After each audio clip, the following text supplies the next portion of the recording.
The internet wants to know why I'm quitting YouTube Shorts. Or do they?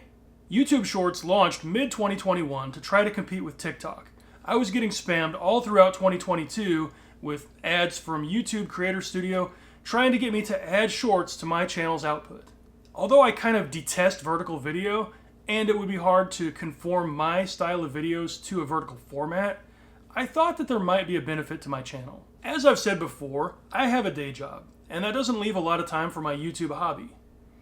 One of my problems is that I tend to produce videos that require a lot of research, a long time spent gathering clips, resources, and then a fairly long edit. So my long form videos don't come out all that often. Maybe once every couple months I might have one ready to go. I wanted there to be more signs of life on my channel. I wanted there to be more regular output. And a friend of mine also had mentioned that, if I had scheduled content every single week, that it might help my channel, get picked up by the algorithm better. It might get a little more traffic. My previous channel goal was to produce 2 videos a month, one for each of my 2 channels. Channel 1 having all the copyrighted material, and Channel 2 having my stuff, reactions, reviews, debriefs. Many months I was not able to meet that goal, and so I decided that doing weekly shorts would be at least a way to have more regular output. And so I decided that I could conform my now extensive library of past videos into a 60-second format. I could, for example, cut down the Late Night Sagas into 60-second bites. The benefit, in theory, is that I could produce 4 videos right at the beginning of the month, release them 1 per week throughout the month, and then have the whole rest of the month to work on long-form stuff, while I was having weekly releases of shorts, so there was always activity. And if a long-form video took longer than a month, if it took 2 or 3 months, that would be okay because my channel would at least always be active. Clearly this did not go as planned. I just can't seem to help doing more work than is necessary. One of my first thoughts was to repackage a video I produced called The Women of 130. The reason why it was the first on my mind was because it was already a series of short segments put together into a longer narrative, each segment focusing on a single host. But instead of doing that, I got distracted by a passing reference in that video to the old NBC talk show Later, something I had brushed past rather quickly in The Women of 130 that now I thought might bear some expansion into my first set of 60-second sagas. I quickly found some interviews with Bob Costas talking about the development of the show, and I thought that, along with some clips I already had in hand, that I could probably tell the story in 60 seconds. As it turns out, it was a little bit too long for that, and so I ended up making 2 shorts out of it. But now I was stuck. I was so pleased with how the Costas segments had turned out that now I wanted to cover his successor, Greg Kinnear's time on the show. I had to listen to hours and hours of interviews before I found one where he actually talked about the show. I guess it's not something he likes to talk about. Next was an even harder task, a footnote in talk show history, something that I'd been thinking about ever since I had originally seen it. The guest host era of Later.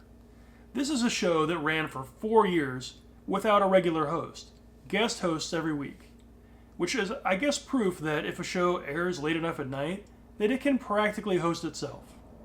Information on this era was scarce, and I got stuck in research mode for a long time.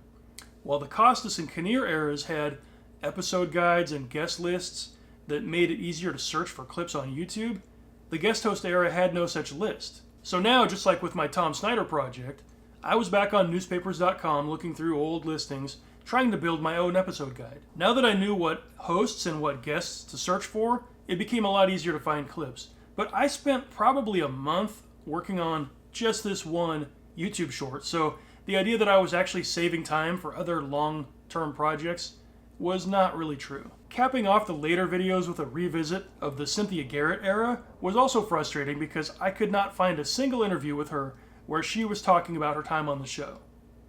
So I had to do a little bit of narrating myself, which I usually try to keep to a minimum, depending on the project. By the time I finished 7 Later videos, I was starting to like the shorts format.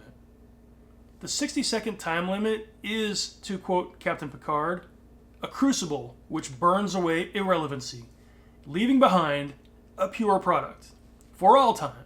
Or at least it was a fun exercise in seeing how far I could cut down a narrative and have it still make sense.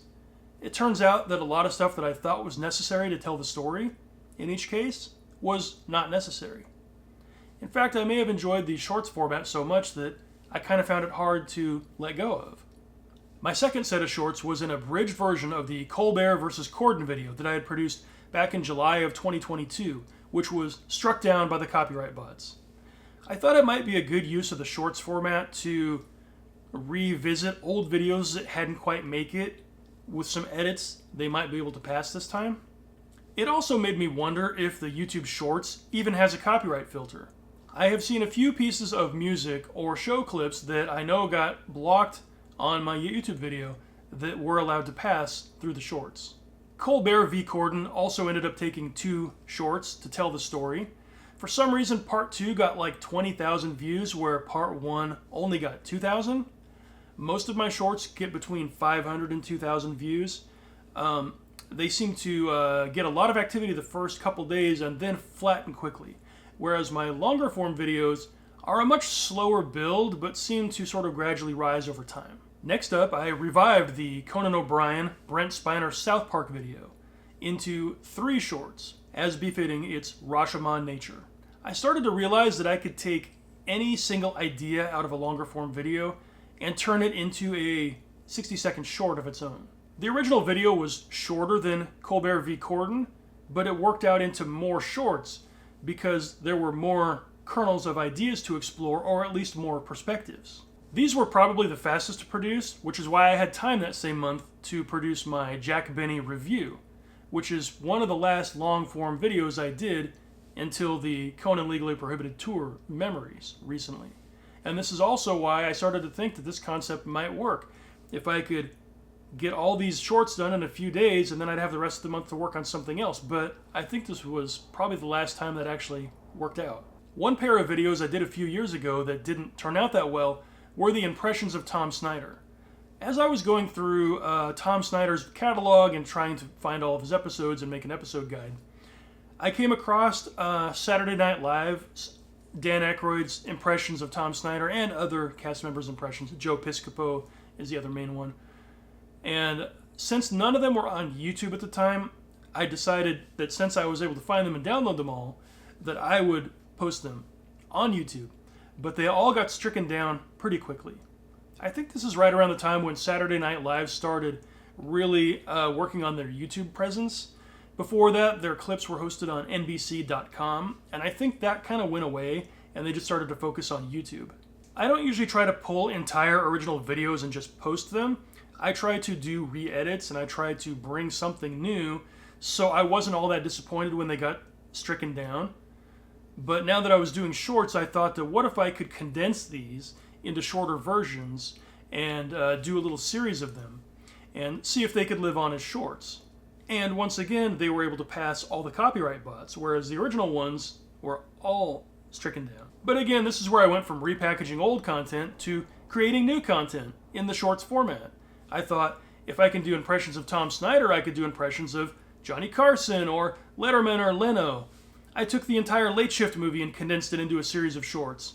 One of them was set to R. Kelly's Trapped in the Closet, which I then expanded into a long-form video, which defeats the whole purpose of doing shorts in the first place. I did a few Conan impression videos, and the one starring Bill Hader got 80,000 views, by far the most of any short on my channel. In the middle of all these videos, I rediscovered Faye Emerson, considered by many to be the very first late night talk show host, who had been talked about briefly in the story of Late Night. In my review, I talked about that. And once again, I stopped in the middle of everything else, and I spent probably a month researching her show and building an episode guide, going through old listings, and I only ended up getting one short out of it. I really should have gotten more, but I think I really wanted to expand, tell her story in a longer format, so that's why I just went with the one short, but I really mean to revisit her sometime. And then I finally came back around to repackaging The Women of 130 as a set of shorts. Since there were 7 hosts featured in the original video, that would give me 7 new shorts. Well, 6, because I'd already covered Cynthia Garrett in the later videos. I figured this time I should probably pay a little more attention to Lily Singh and Amber Ruffin, 2 hosts who I really glossed over in the original Women of 130 video. It's already getting harder because Lily Singh's show has been scrubbed from NBC.com and it's not on Peacock. Amber Ruffin's show is, at least. I could find clips of Lily's show on her YouTube channel, and I'm starting to wonder if maybe I should collect as many of those I can before they go in the bin. It's not my favorite show, but it is part of late night talk show history. Once again, I probably spent too much time on Sing and Ruffin, and it didn't leave me much time for anything else. At this point, I figured I should probably just try to finish out the year doing weekly shorts, because then at least I would have maintained a weekly schedule for an entire year. That's something I was pretty happy with. But I was starting to sense that I was going to have to give this up if I was ever going to do anything else. One big project that I did manage to complete during the year of shorts was my interview with Anne-Marie Snyder about her famous father. That was one that I had to work pretty hard to get done by the deadline, which was the 50th anniversary, and I just barely managed to squeak it out. But I will talk about that in a later video. I also reworked my Magic Johnson versus Howard Stern video, my Jay Leno versus Hulk Hogan video, and in between I managed to do a Christmas video, a Thanksgiving short, a reworking of my previous Halloween video as a series of shorts. I put those over on channel 2. Altogether, I produced 53 shorts on the main channel and 5 shorts on the second channel between the first week of January 2023 and the second week of January 2024. I realized that putting out one video a week for someone who only does shorts is not very much output, but for me, who spends a lot of time on research and a lot of time editing, it was a damn near heroic feat to maintain the schedule. Sometimes I missed my scheduled release time by a few hours, but I never missed a date. When I looked at how my channel grew throughout the year, of course I saw a spike every time I dropped a new video, but I also saw consistent growth throughout the year, which suggests to me that maintaining a regular weekly schedule, or at least a regular schedule, was beneficial to my channel. I can't explain this dip in September. I didn't miss any dates then. I guess those videos just failed to catch the algorithm. It's interesting when you look at views versus watch hours, because when the dip happened, my views dropped back down to the level they were at before I started making shorts, but the watch hours did not. They were still up. I suppose that means the shorts led more people to my long form videos and they spent more minutes or hours watching those videos. Either way, this was a fun experiment, but at this point I think I would rather stop doing the weekly shorts and return to long form storytelling. Coming into 2024, I can see that I've already failed that goal. I have, I think, produced a video each month on the main channel, but not on channel 2. If nothing else, doing a year of shorts got me used to meeting a deadline every single week and forcing myself to carve time out of my schedule. And hopefully that's a lesson that I can continue to carry forward. Until next time, for Fanboy Films, this is E-Rock. You keep watching them, and I'll keep making them.